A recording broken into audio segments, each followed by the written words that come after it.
All right. Welcome everyone to this one Fireside Chat. Today is June 28th, 2022. And we are going to dive right in. But before I do that, just a reminder of how things work here in GoToWebinar. You can feel free to post your questions, and we will have staff monitoring them as we go and giving responses via, by typing them in. But we will also highlight any that are brought up that would be relevant to everybody. And there are a few enough people here that if you want to speak at the end, you can request that, and we will unmute you for a verbal question or comment. So let's go ahead and get started. This is what we're going to go through today. Talking about the Swan Expo. Ian has a note about procedures for vendor integrations. We're going to talk about if you're at one of our acquisitions libraries, you're using EDI, you're very familiar with the issues we've been having with Baker and Taylor for the past couple of weeks at this point. So we're going to recap that. Talking about procedures for non-resident juvenile users for our libraries, SMX text reports, patron review, some new procedures in that, looking at shortening over time our kind of inactive window when we're looking at cleanup. We're going to talk about staffing here at Swan and some recruitment activity that we have coming up. Take a look at some of the features of the sort of new WorldCat environment that's on its way, as well as talking about some sharing statistics. We'll talk about EBSCO subscriptions, an update to that, and then Tara will give her usual Aspen tip of the month, and then our member engagement rundown and our upcoming meetings for July. So I will turn it over to Aaron to talk Swan Expo. Hi, everyone. Just a reminder that we have the Expo up for registration. That has several tracks, and if you are looking to sign up, we've just only got the link up now just for pay by invoice. There was a pay online option, but we're going to be sending out those invoices for those of you that have already registered. We'll be sending those to your library in the next couple weeks. So we would say if you've been a little on the fence, maybe get your registrations in now, and your library will get the confirmation and the payment taken care of. We'll do another round of invoicing probably after the event. So the Swan support site has all the updates. So right now we got around 108 registered attendees. I think are a little higher than that. I made this count over a week ago, and 24 libraries. So when you register, you do have lunch options to pick from, and it'll just be, if you haven't been to the event at the Moraine Valley Business and Conference Center, lunch is put out for anyone to pick up their lunch, and then you will sit in any area available. So as best as you can, if you're looking for some social distancing, the event space is big enough. I think we're going to be fine. So hope to see you there. Thanks. Okay, Ian, do you want to take it away and talk about third-party vendor integrations? Sure.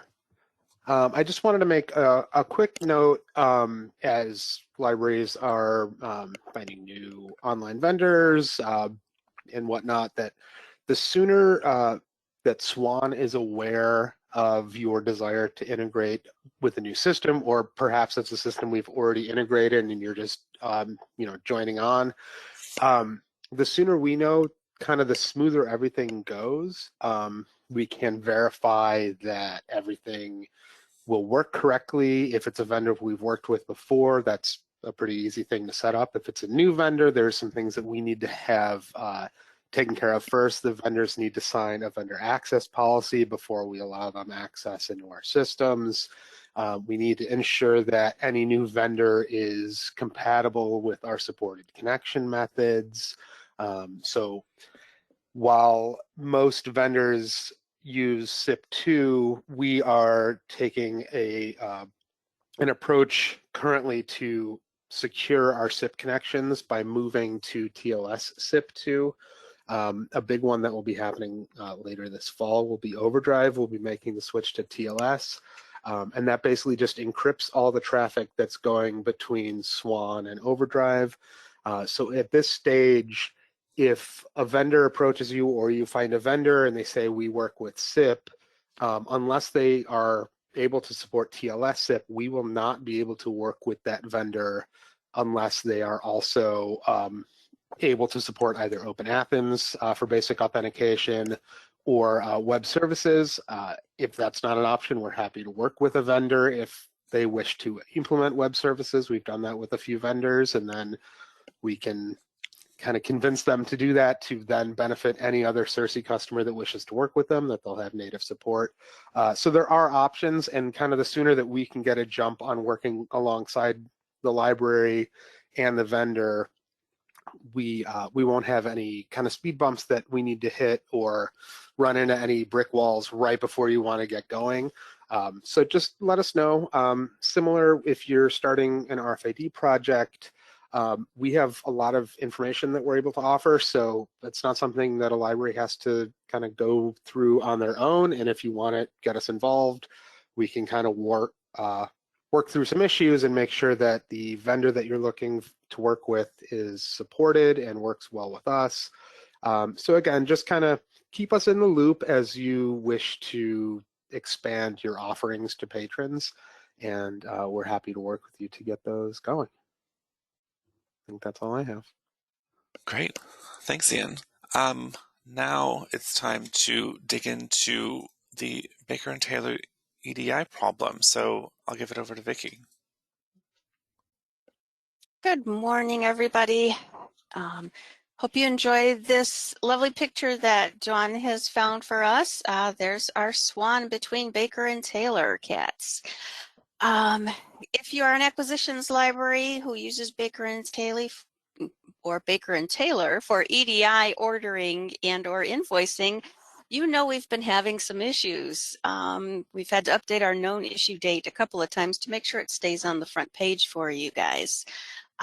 As of this morning, we can let you know that Baker and Taylor has upgraded their FTP server, and the issues that they were having with being incompatible with the previous configurations, it does seem to be mostly resolved.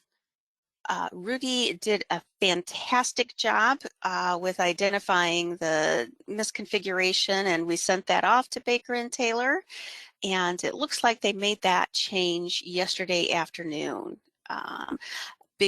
Very big thank you out to all of the libraries who have been gracious enough to test with me on a moment's notice for just all of those unsuccessful tests. We really appreciate your patience with that. And I can say that we have been successful in downloading all EDI files with your EDI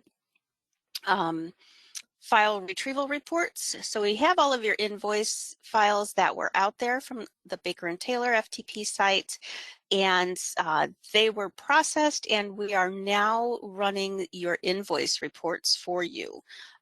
We're doing that because they're taking about an hour to run right now because there are so many files to go through. So we're making sure that we're giving the priority to those acquisitions libraries that have a fiscal cycle that ends in June so that they can complete their rollovers. But we are starting on the other libraries as well, and you should have all of your invoices, loaded in workflows by end of day today. So if we are still testing with the orders that you attempted to send in the last 2 weeks. So basically this was starting on the 15th, the 14th or the 15th. I may be reaching out to you in order to test, but so far we have not come up with a solution to make sure that those go through yet, but we promise that we will. So are there any questions regarding it? Vicki, Amy's asking if they should let you know if we do not have invoices by tomorrow. Absolutely. And you can just open a ticket, help@swanlibraries.net, and we will double check to make sure that the file was actually downloaded from Baker and Taylor and make sure that it gets loaded into workflows for you. And I just want to say again, thanks to Vicki. I mean, you have been dogged after this problem for the past 2 weeks, and we really appreciate all the effort, Vicki. Thanks. Well, I wasn't alone, that's for sure. So thanks again to everyone out there in library land and here in Swan that helped out with it. We're almost there. Thanks. Yeah. So, moving on, I'm going to pass it to Crystal to talk about this non-resident users topic. And let me know when you want to go to the full slide if you want to highlight this link here as well beforehand. Thanks, Scott. Hi, everyone. Recently, we have had this topic come up at a circulation user group meeting, so we just kind of wanted to cover the Public Act 102-0843. Scott, if you can go to the next slide, please. So this, like I said, this topic came up recently, and we just kind of wanted to highlight some resources for everyone. So if you're not aware, this Public Act is, it gives library boards the authority to waive non-resident fees for persons who are under the age of 18. So if this is not something that's mandatory or anything like that, it's just if your board decides that they want to do this, they can, and those fees that are usually associated with your non-resident cards can be waived for people under the age of 18. So through the Rails website, I just grabbed a few links here and wanted to let you all know that these things exist out here if you're interested, if this is something that does affect you or something you think you or your board would be interested in doing. So on this first link here, this Rails non-resident page, it's just the library card and services for non-resident, kind of gives a layout, a lay of the land, kind of what this all means. The second link here is this public library non-resident card participation. This is a list of all the libraries and their fee details. So if you haven't taken a look at this, or library directors haven't taken a look at this in a while, you can see what your current fee structure is. Maybe that needs to be updated. You can also take a look at your surrounding libraries, your neighbor libraries, and see what they're doing as well. And then this last link here is a library service area map. And I just kind of wanted to point out that this bottom snapshot here is what the map will look like. These are largely Swan libraries here. You can see where the libraries are with the little book, and these grayed or like these like white areas here, you can see these are areas that don't have a public library service at this time, for whatever their reasons are. So you can see if you're unsure if you have any areas that you need to look into, you can see that very clearly here on the map. For example, right here, we're just kind of pointing out the large group here where it's Indian Head Park, we have Burr Ridge. A lot of these communities will have to go to a nearby library to try to obtain library service from them, and then we'll have to pay a non-resident fee. When a patron goes in and does a non-resident card, pays their fees and things like that. And even if your library board decides to enact this, the Public Act 102, when a patron goes into your library and they get these non-resident cards, they have rights to, just like everyone, all the residents in your area. So they'll get reciprocal borrowing privileges. They can go to any Swan library, and they can interlibrary loan items as well. You know, so there is no restriction on their card since they're obtaining it through you and paying for the service. So we just wanted to give you a few links that might help out if this is something that's coming up as a topic in your library or in your area.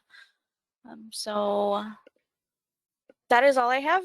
I will pass the mic unless somebody has any questions. Crystal, this is Dawn. I just want to add that we know that our libraries are in totally different situations depending on where you're located. We have Swan libraries that have no unserved areas around them. We have others, you know, like that featured diagram that Crystal has on this slide, that it's a real challenge. So Crystal and I have reached out to Joe Philippek at Rails to try and have a brainstorming session, and we hope to get just a panel discussion going so that Rails understands all the different perspectives and the different situations that our libraries are facing, because it's not the same for all of you, and we want your individual stories told to them and highlighted. So look for that. We'll update you after we talk to Joe and get something planned. Thanks. Okay, if there's nothing else there, we will move on. I believe it's Vicky's turn again to talk about this text report.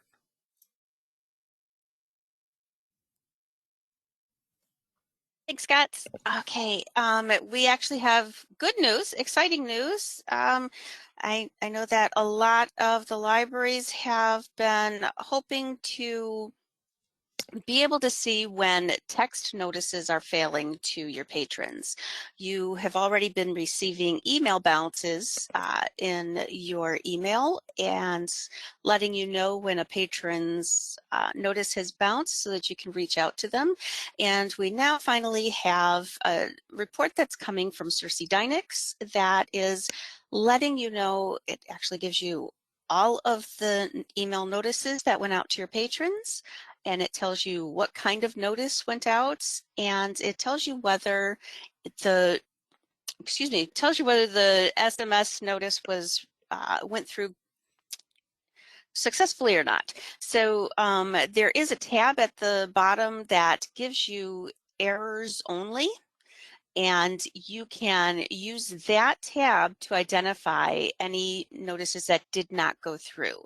So what you're seeing on the screen here is that this patron actually blacklisted us with their vendor, with their carrier.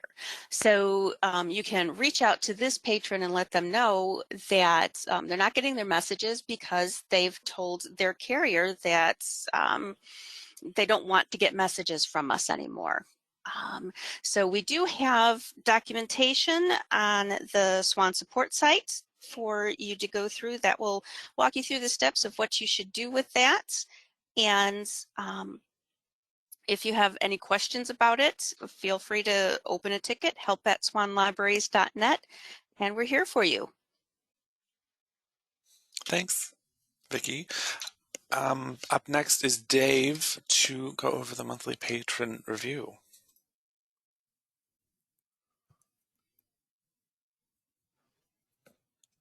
Do we have you? Hello, Dave? everyone. There you are. Sorry.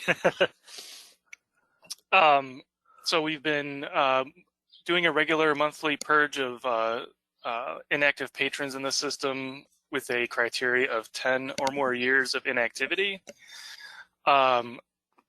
In July, we are going to switch the BCA report listing these patrons to 9 or more years of inactivity. And then the following month after that, we will begin the actual patron record purge using that 9+ year criteria. So look for that change in your BCA report to get the list of patrons. We felt that the increase in numbers will be a little bit more manageable if we do 1 year instead of going 3 fewer years like we were originally planning to do. And we also have a slide on IPLAR patron counts. Are you going to take that as well? I'll take that one, Scott. You know, since IPLAR has you report on users every year, and some of our libraries have noticed that after we did the national change of address cleanup and after we did those monthly record removals for the past almost a year now, that your number of users have gone down. And that is perfectly fine, and it is not a problem to report that on IPLAR. Just report your numbers. There is a place to provide some explanation if there is a significant drop or a statistically significant drop, either up or down, actually. So you can just copy this wording exactly into that. We have moved to a monthly removal process for inactive accounts to protect patron privacy. Also, we ran a national change of address verification to remove out-of-district patrons in December 2021. These actions have resulted in a reduction in total resident card count.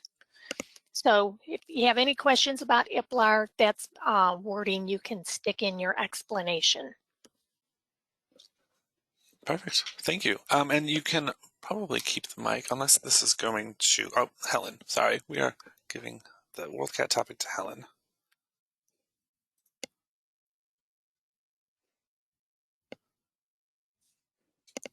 Good morning, everybody.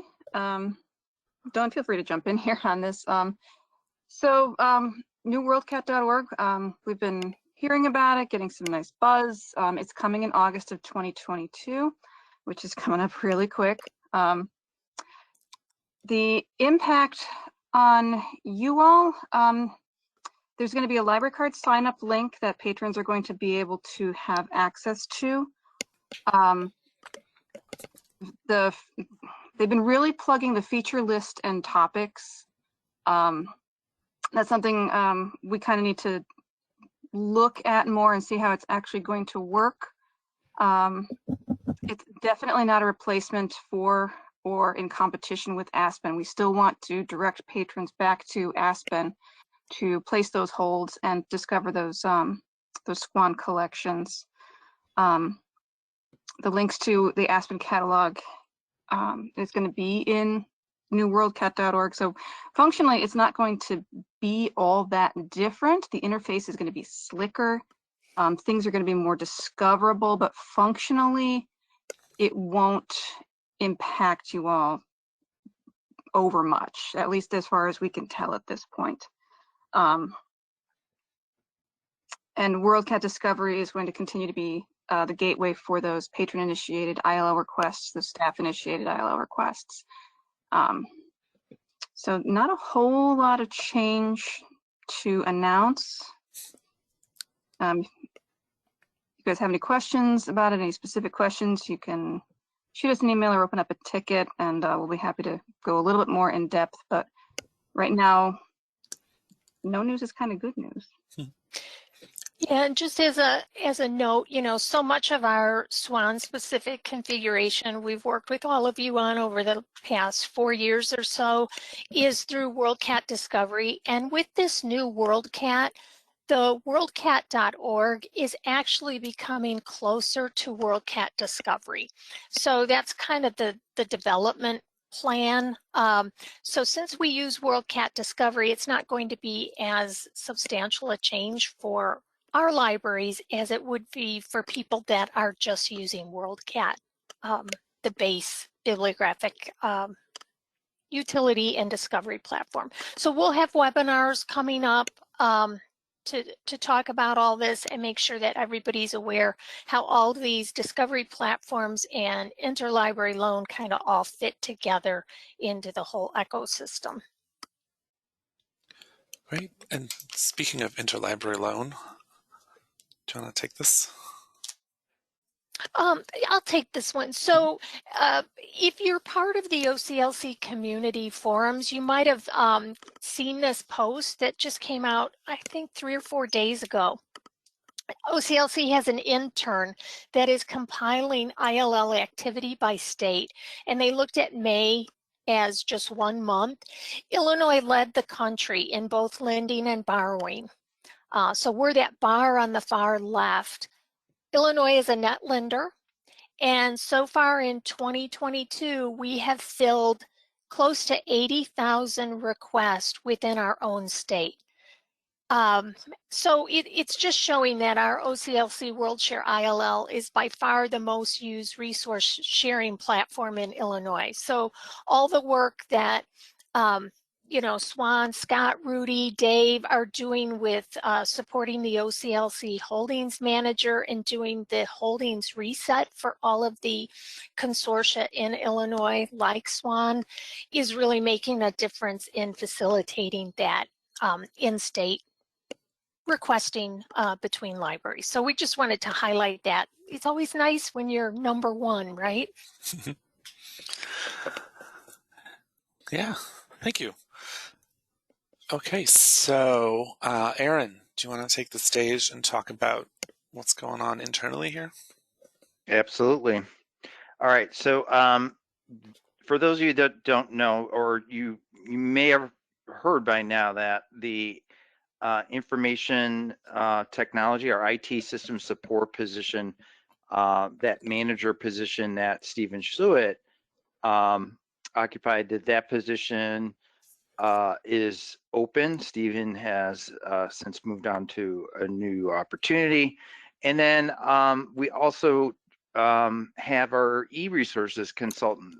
That is the one that Robin Hofstetter had been doing for us for a number of years now. So Robin gave us their notice. So we are in the process of getting those ready for posting. You will be able to see those listed on the careers page, and I will also be using the Rails job listing to post those. Just to give you a heads up in case you see those, that's what's happening. There'll be a full listing as far as on that careers page. We'll make sure to link back to that if you want to recommend anyone, these positions to anyone you think that might be interested. We'd appreciate that. And then in terms of what we're doing, we will be using an applicant tracking system. So that means there'll be a link to apply, and everything will be handled very securely. I think that's it in terms of the recruiting. Any questions? Not seeing any questions come in. Okay, sounds good. Thanks. And now I believe, Tara, are we going to talk about EBSCO? Yes. Your database links are available for year 3 of our EBSCO database Swan group purchase. You can find those on the patron site or the Swan support site. I can pop those in the chat in just a minute here. So we do encourage you to update the links on your websites before July 1st. If your library didn't change your subscriptions, you don't need to do anything. But if you did change those, you'll want to update those links on your websites. And if you're not sure if your library changed your subscription, I know sometimes people in charge of signing up for the EBSCO databases may not be the person that updates the website. We've got all of those libraries listed on that news post on the Swan support site. So I will pop that in the chat for you. Great. And this one is yours as well, Aspen. Next slide. Yeah, so if you have not tried out Masquerade Mode, we want to encourage you to give it a spin. We're seeing some libraries are using it a ton, and some are just not using it at all. So if you haven't taken advantage of it quite yet, we just want to highlight a few of the advantages. So there is no need to switch between the catalog and workflows to assist patrons and place holds. So that's a really big benefit. It's great for dual monitor public service desks. You just, the patron gives you their library card, you scan it, go into masquerade mode, and then they can see their account. You know, if you've got that kind of dual monitor situation, you can show them how to search, place a hold, and that places that hold on their account. Another real advantage is that you see what the patron sees, which sometimes gives you access to things that are not in workflows. So you will see their place in the holds queue. You'll see their frozen holds, which you will not see in workflows. Things like ratings, if they've rated titles, have suggestions, if they've linked any accounts as well. So we definitely encourage you to take a look at that. If you want to do the next slide, Scott. You will need a staff login. It is the OPAC reference login. And you'll just need that from your director, and that we encourage libraries to share with everyone on staff unless they have a higher level of access and permissions. And once you sign in, you just go to your account, Masquerade, scan the patron barcode, and then you'll see that acting as a little mask. Thanks. Yeah, and now we're going to close out with our usual member engagement rundown.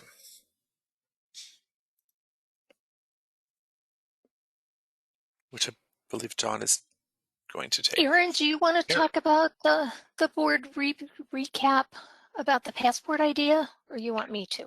No, I can talk about it if you want to also share some thoughts here as far as what we're doing. So we did have a survey out for this idea on a SWAN passport, which was an idea to sort of promote SWAN libraries and users of your library, that they could visit other libraries and essentially kind of collect some sort of, you know, kind of I visited here, or there'd be some racking up of visits that would maybe achieve some sort of prize.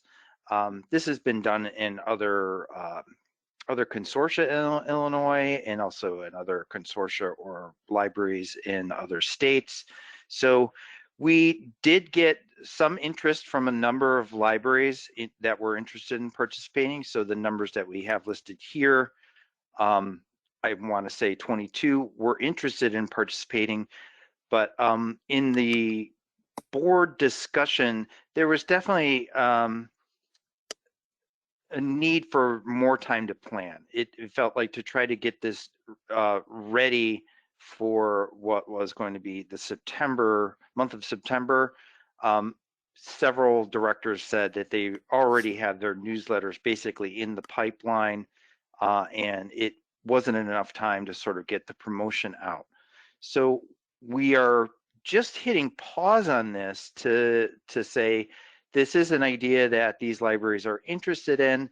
It will be membership led. SWAN's just acting as a kind of a coordinator here. We want to be kind of just clear on that. This was an idea that was brought forward by a member library, and we just wanted to bring the idea out to you. So Dawn, I think you did do a email follow-up with a group of libraries that were initially interested, did you not?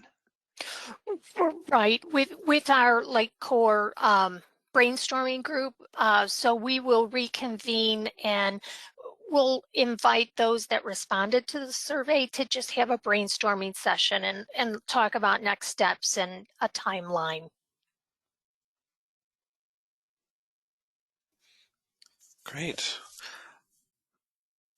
Next is our user group and meetings recap. I thought maybe we'd go a little round robin and just really quick give a rundown of the meetings that we'd share. Erin, did you want to talk about the quarterly?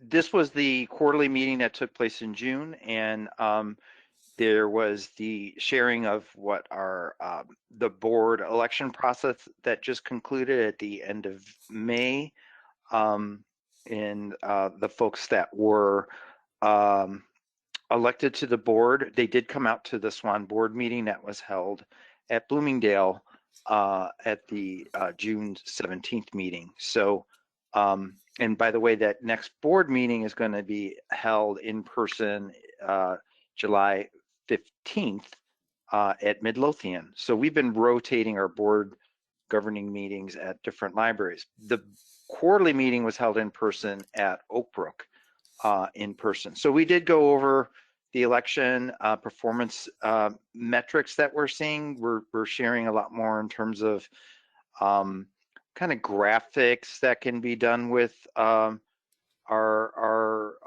data, and starting to explore more of that. And again, we touched on this library cards for non-residents, since there is a lot of activity occurring at the sort of state level as far as getting library access open. And then we shared the passport idea, and then of course there was a general overview of the online learning that SWAN provides, because it's been noted that there's a lot of new staff at libraries in SWAN, and we wanted to make sure that you all are aware of all the training availability that's available for your new staff. So let's move on to the CERC users. Who's been leading that one? I think the user group, Crystal and others.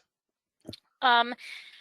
Yes, we just had circulation users group meeting on June 15th. We discussed the SMS report, and non-resident cards, and Tara gave a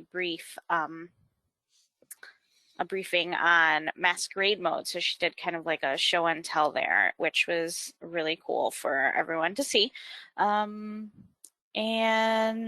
yeah, those kind of like the main highlights. And our next meeting will be, I believe, in October. Take kind of a break. Thanks. And ILL, I'll pass it on. Hi, everybody. We had an ILL users meeting on June 1st, where we talked about using Article Exchange to fill copy requests within SWAN. Previously, we had deflections in place for SWAN to SWAN requests, and we kind of realized that that was silly because we're not actually passing material, just copies. So if you're in your OCLC configuration, you'll probably see that your SWAN deflection looks a little different. That's me working in the background. So that's fun. We talked a little bit about worldcat.org, and just put out a lot of links to the information that they're putting out, so that if you are interested or confused, you can use their resources and see what they're saying about this new product that is still in beta. So if you want to take a look at the recording or hop onto the community forums, lots of good information there. I'll take e-resource advisory since I was there, and it was a bittersweet moment to thank and congratulate Robin on their new adventures in life. And we discussed what the importance of that position that the e-resources consultant is, and we got a lot of feedback from people that were there. Just having a partner in troubleshooting and taking the lead in vendor negotiations and kind of all of that back and forth to get the connectivity and the authentication working, those were the strengths and really the things that people really appreciated Robin taking the lead on and making sure we're done. We also talked about the Rails vendor product accessibility template, and looking at, since Robin was instrumental in getting that started, looking at some volunteers to kind of continue that work. I know Tara is passionate about that too, so I'm not worried about that work falling on the wayside. We really want to make sure that all resources, especially electronic resources, are accessible for everyone. And then we talked about the challenges of some of the hoopla and overdrive collections regarding self-publishing, and how to kind of coordinate, since many of those collections, it's not like we decide what we're going to put in the catalog, they're just all there. So it's a new workflow and a new collaboration between our libraries to kind of work over those challenging titles that may appear. Thanks. And before we move on, I didn't think to put it on the slide, but I want to highlight that the SWAN's DEI in metadata group also met last Friday. That's a group whose status is sort of in flux. We're trying to sort of make that more into an officially publicly visible advisory group.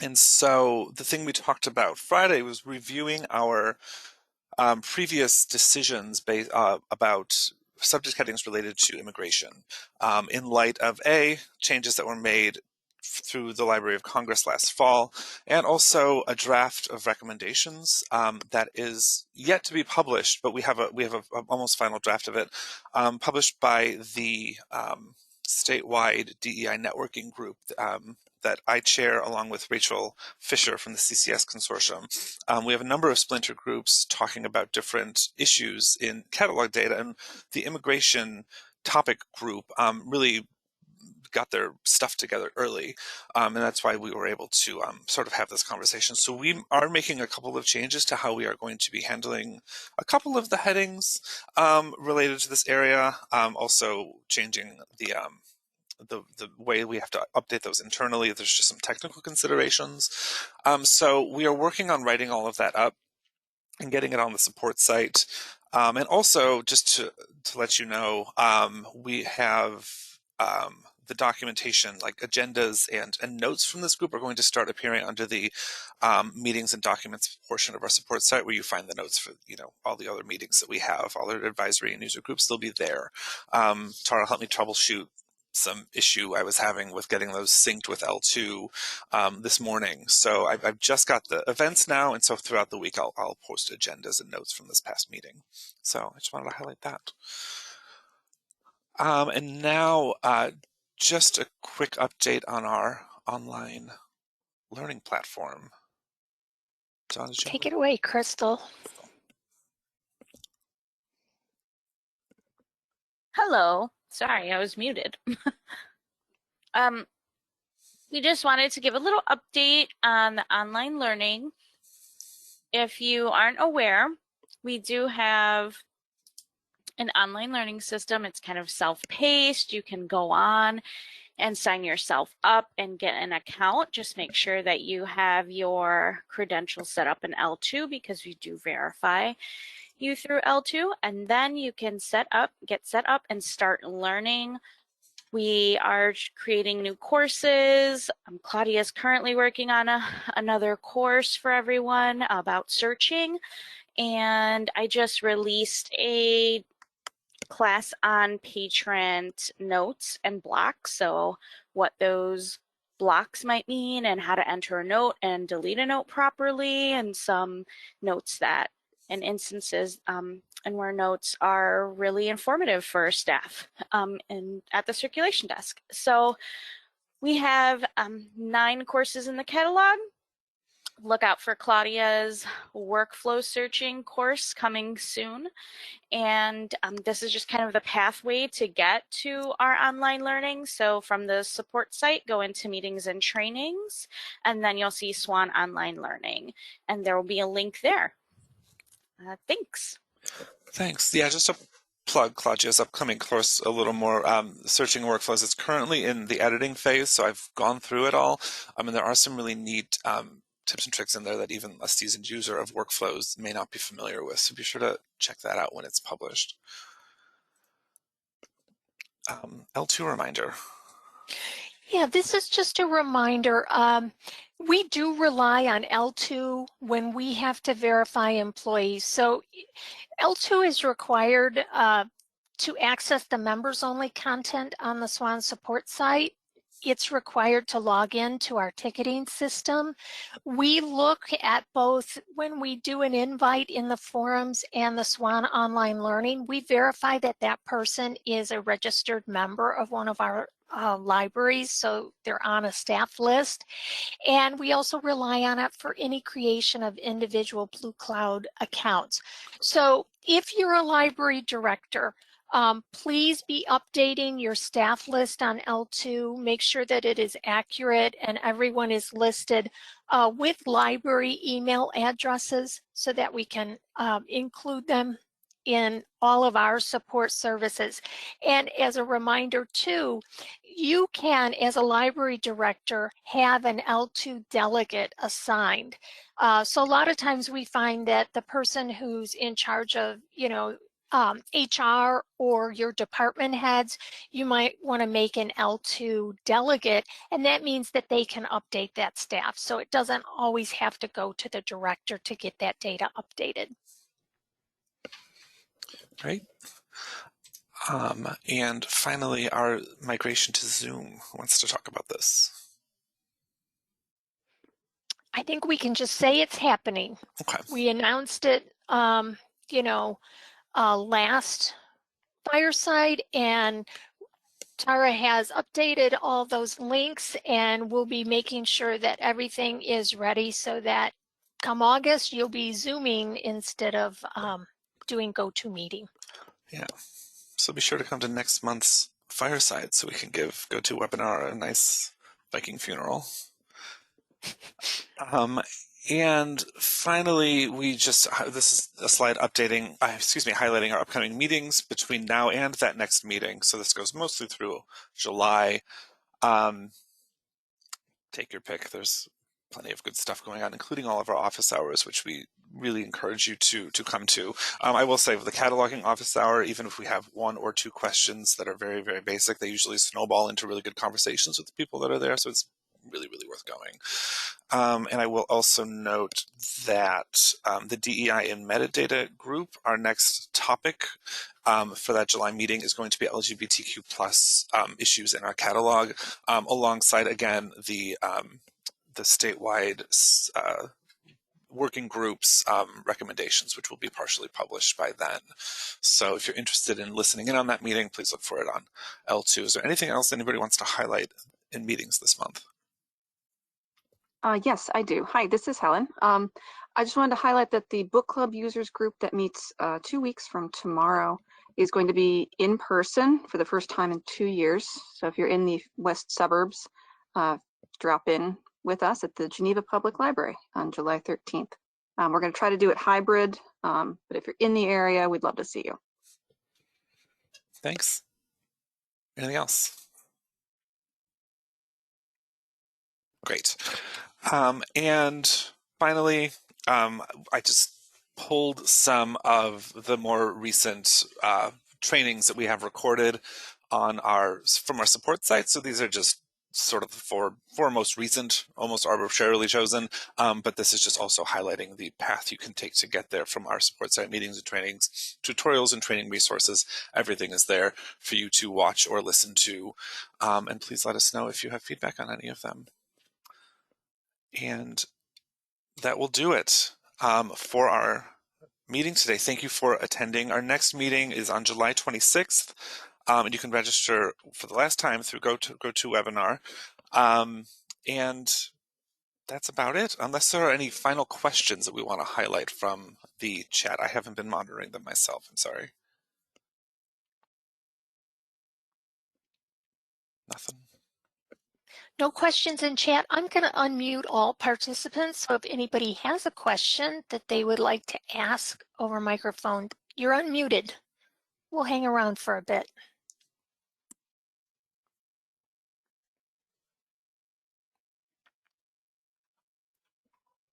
Since no one's speaking up, I'm going to stop the recording and see if anybody wants to ask anything after that. To those of you listening to the recording, goodbye and good luck.